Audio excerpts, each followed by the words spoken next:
लोग आते हैं मेरे पास अपनी अपनी परेशानियों को लेकर के,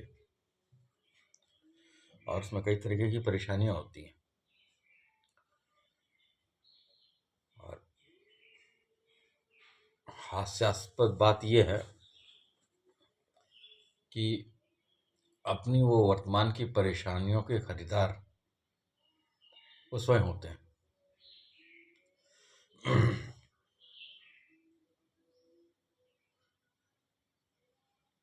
लोगों की परेशानियों से मेरा वास्ता ज़्यादा पड़ता है,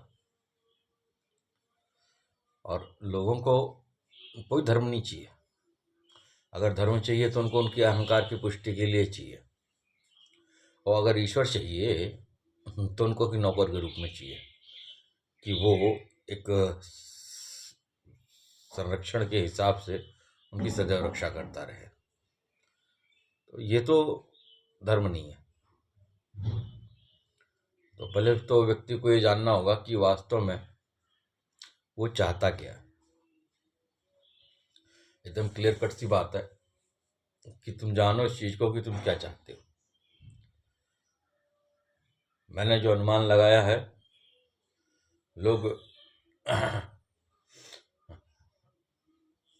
लोगों का जो ईश्वर है वो उनकी वासनाओं से परिपूर्ण है। वासना का मतलब ये नहीं है, वासना का मतलब मैं स्त्री समागम से नहीं ले रहा हूँ। वो वासना अलग है और वासनाएं अलग हैं। वो आपकी इच्छाओं का समुच्चय। वास्तव में उनका जो ईश्वर है वो उनके मन के अनुसार है। उनका मन जो जो चाहता है, उनका मन जहां जहां लगता है उस जगह की पूर्ति करने वाला। क्योंकि उनका सामर्थ्य तो है नहीं, मन का सामर्थ्य तो बहुत बड़ा है। मन का सामर्थ्य तो बहुत बड़ा है, लेकिन उनकी अपनी कैपेसिटी, उनकी अपनी शारीरिक और मानसिक क्षमता ये नहीं है कि वो अपने मन का उस क्षमता के अनुसार पकड़ कर सके, या उस अपने प्रेजेंट क्षमता से अपने मन की लालसाओं का, अपने वासनाओं की प्रतिपूर्ति कर सके। तो उनका जो ईश्वर है वो उनकी वासनाएं हैं। हकीकत में उनका जो ईश्वर है वो उनकी वासनाएं हैं। आप अपनी वासनाओं को तो ईश्वर बना नहीं सकते, तो उसके आगे एक प्रतिमूर्ति रखते हैं, ये हमारा ईश्वर है। हमारा ईश्वर कौन? जो हमारी सुने, जो हमारे मनोनुसार कार्य करे। उनको और किसी प्रकार का ईश्वर नहीं चाहिए। उनको ईश्वर चाहिए एक ऐसा व्यक्ति या ऐसा शक्ति स्रोत जो उनकी बच्चों की रक्षा करे, जो उनके बच्चों को 5वीं में पास करा दे, जो बच्चों को, अगर बच्चों में बीमारी हो तो वो केवल नाम लेने मात्र से उनकी बीमारी ठीक हो जाए।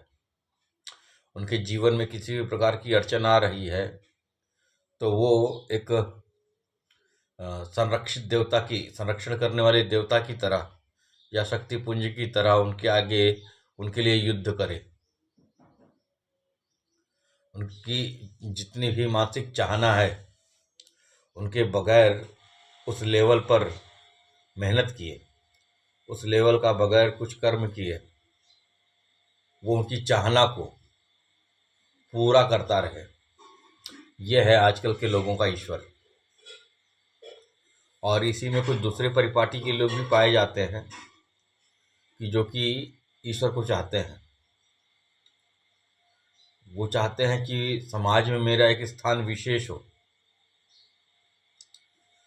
और लोग मुझे मेरे ईश्वर के नाम से, लोग मुझे मेरे ईश्वर की भक्ति के नाम से जाने और पहचाने। मेरे पास इतना बड़ा पांडित्य पूर्ण है मानसिक ज्ञान। मेरे उस मानसिक ज्ञान के समक्ष लोग मेरा आदर करें, मेरे को वो परम आदरणीय स्थान दें। तो कुछ लोगों का ईश्वर तो इस प्रकार का है, और कुछ लोगों का ईश्वर तो बड़ा ही विचित्र है, जो कि उनके पेट के साथ जुड़ा हुआ है। उनका ईश्वर उनके पेट के साथ जुड़ा हुआ है।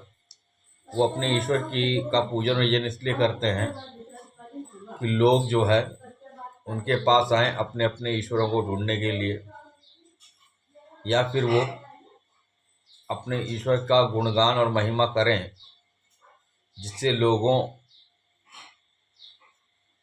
के वो विशेष कृपा पात्र बने।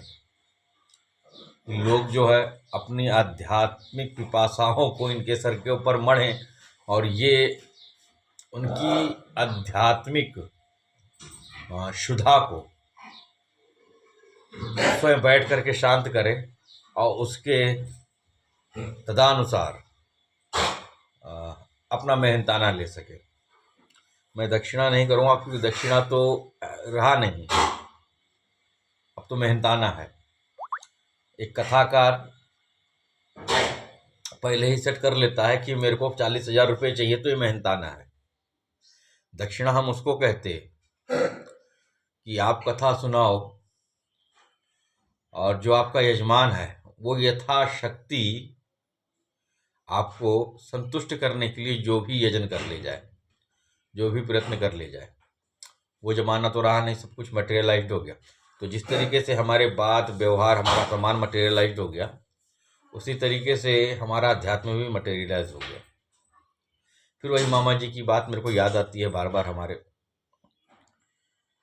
कि ऐसी कौन सी बात है कि धर्म और धार्मिक कर्मकांड और धार्मिक समारोहों का आयोजन हमारे इस समाज में बहुतायत में हो रहा है, परंतु फिर भी हम धार्मिकता से दूर चले जा रहे हैं।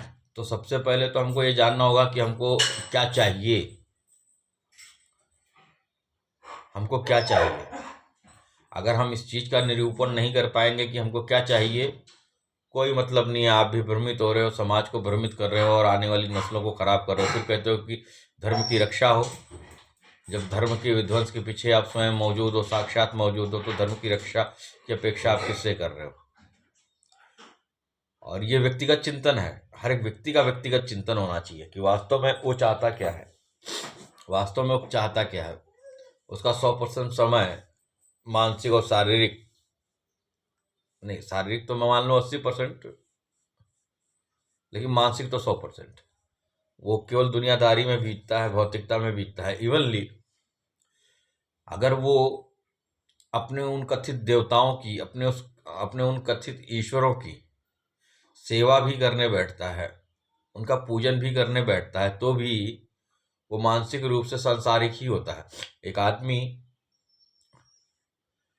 अपने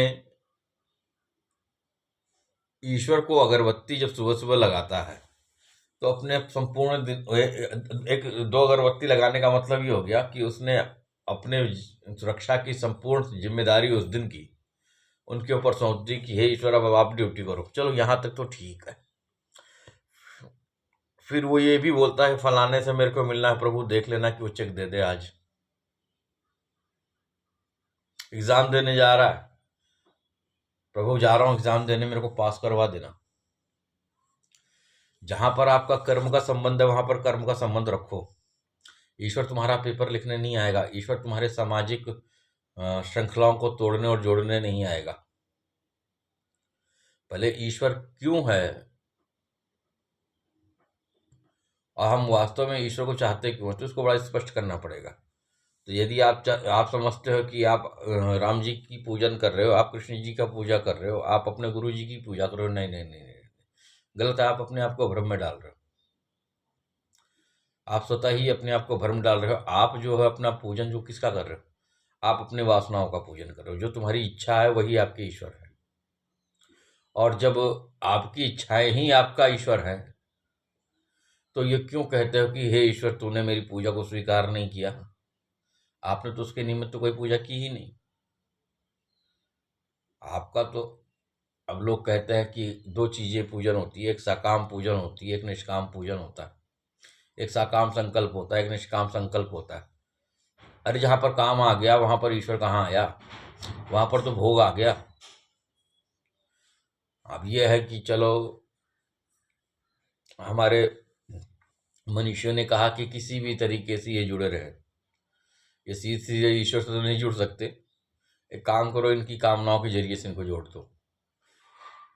लेकिन कामनाओं से जुड़ने का तात्पर्य केवल इतना है कि बच्चा लीपे हुए स्थान में ही रहे, आज नहीं तो कल, कल नहीं तो परसों।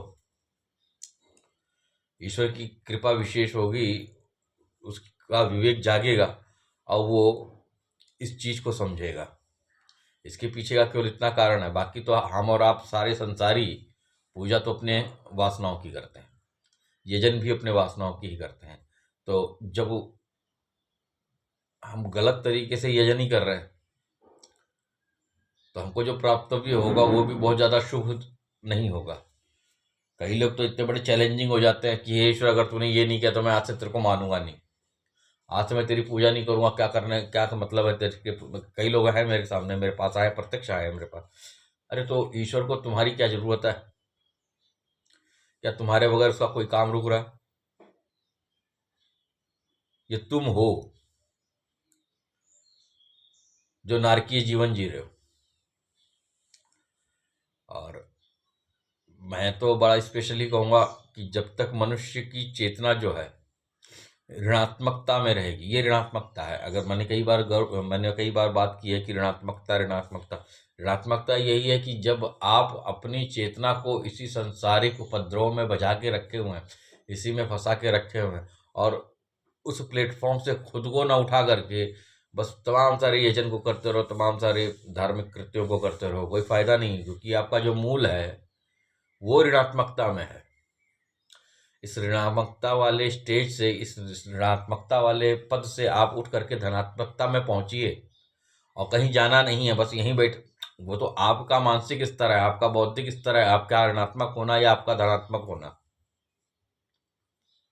और इससे इससे कोई मतलब ही नहीं कि आपको संसार त्यागना है।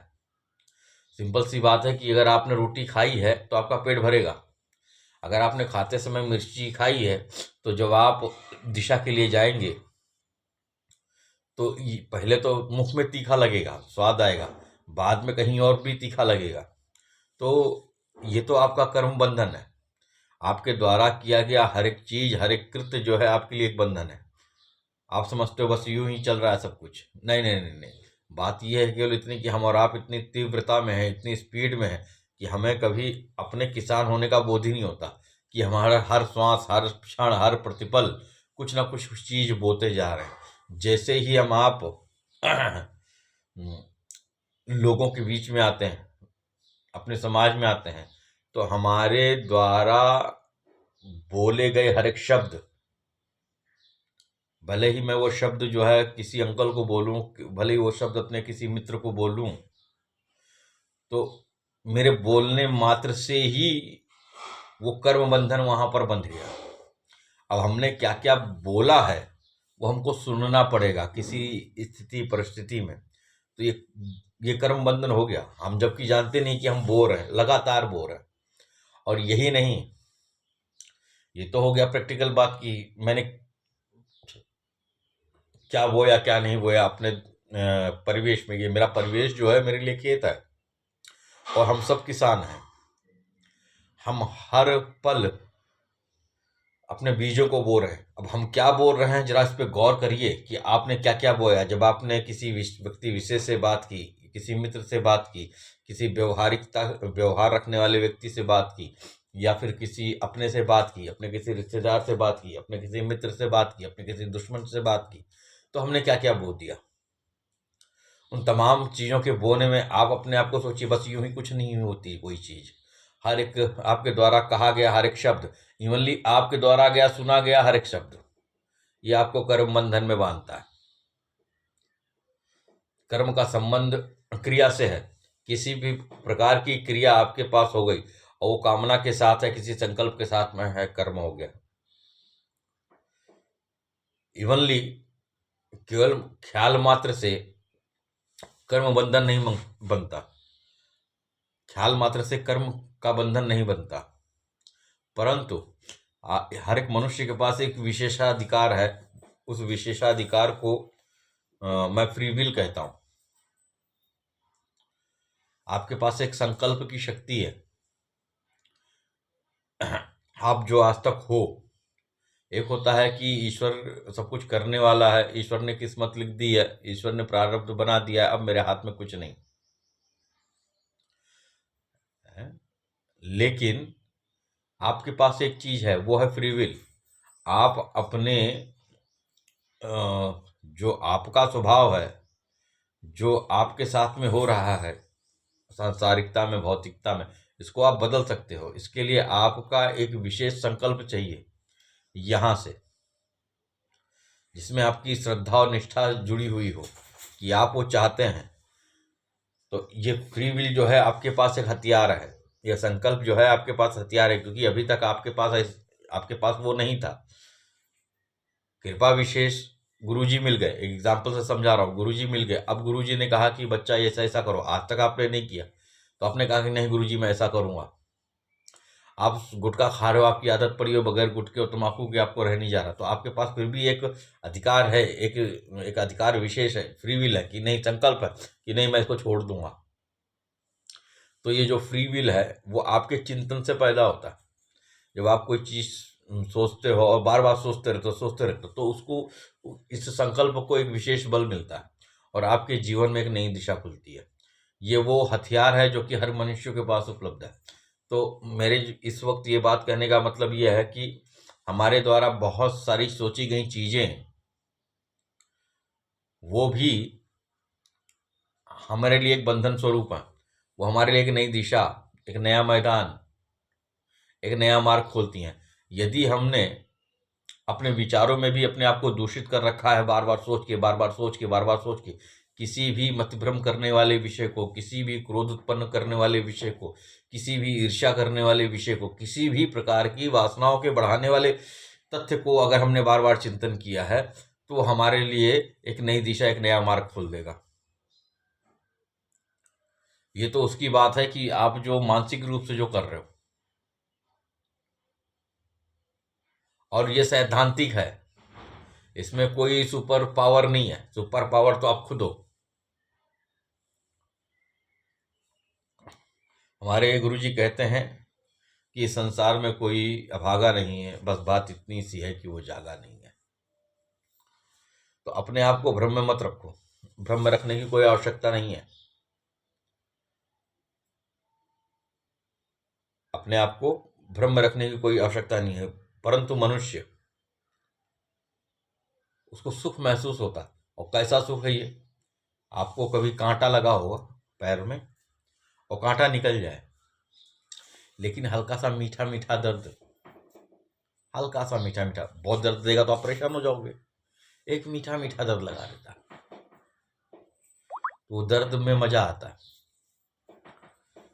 तो मनुष्य इस प्रकार के दर्द को भी पालता है।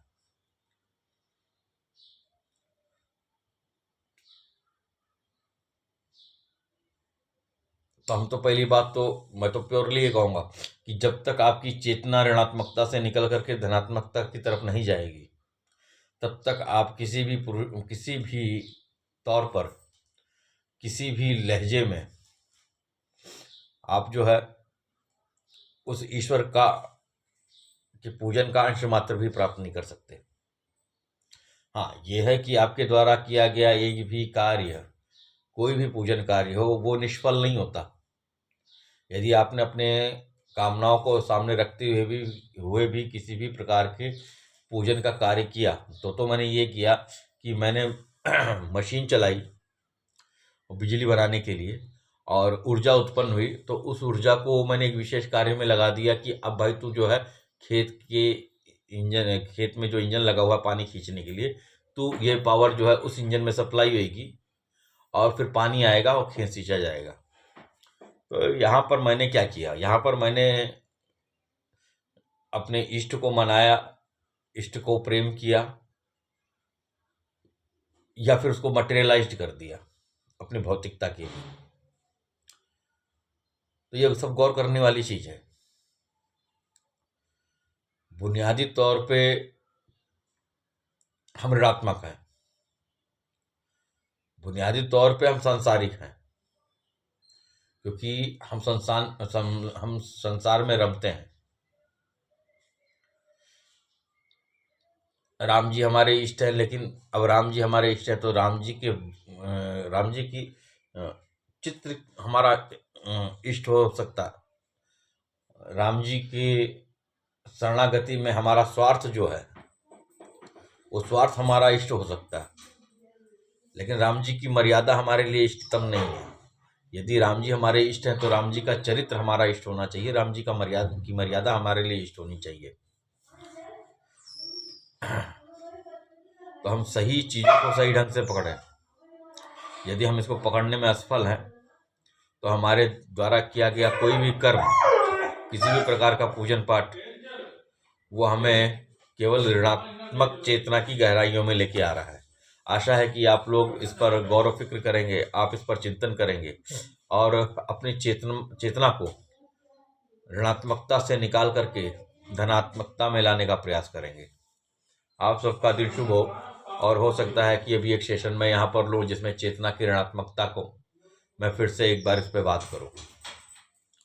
धन्यवाद।